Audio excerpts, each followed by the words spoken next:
আসসালামু আলাইকুম। ঈদ মানে শুধু নতুন জামা না।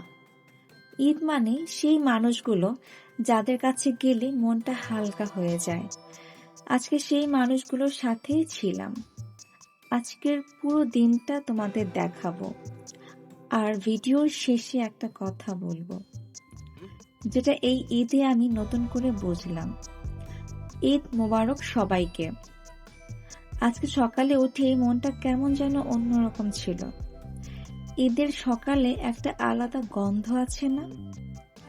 সেমাই রান্নার গন্ধ, নতুন জামার গন্ধ, এই মিলিয়ে একটা অনুভূতি যেটা বছরে একবারই আসে। এবার ঈদে এই জামাটা কিনেছিলাম। পরতেই মনে হলো আজকের দিনটা সুন্দর হবে। প্রথমে গেলাম মায়ের বাসায়। মায়ের বাসায় গেলে একটা জিনিস হয়, সব ক্লান্তি কোথায় চলে যায়। মা দরজা খুলে দিলেন, চোখে একটা আলো। সে আলোর জন্যই তো বারবার যেতে ইচ্ছে করে। মা রান্না করেছেন আমার পছন্দের খাবার। মায়েরা কিভাবে মনে রাখেন এটা আমি জানি না, কিন্তু প্রতিবারই ঠিক আমার পছন্দটাই হয়। খাওয়ার সময় একটা মজার ব্যাপার হলো, ঈদে একসাথে বসে খাওয়ার মজাটাই আলাদা।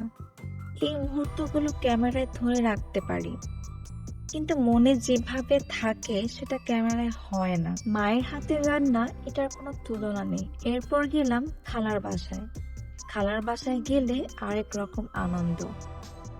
পরিবারের সবাই একসাথে হয়, সারা বছরের গল্প একদিনে বলা হয়। খালা জিজ্ঞেস করলেন কেমন আছি। সে একটা প্রশ্নে কতটা আন্তরিকতা থাকে। আমরা যখন একে অপরকে সত্যিই জিজ্ঞেস করি কেমন আছো, তখন দুনিয়াটা একটু ভালো লাগে। ঈদ মানে এটাই, এই মানুষগুলো, এই মুহূর্তগুলো। মনে আছে শুরুতে বলেছিলাম এই ঈদে একটা কথা নতুন করে বুঝলাম।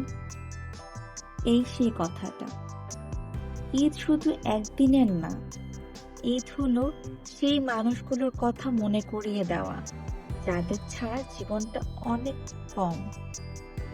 মা আছেন, খালা আছেন, পরিবার আছে, এটুকুই অনেক। তোমাদের ঈদ কেমন কাটলো?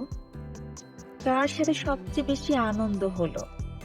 কমেন্টে বলো, আমি পড়বো।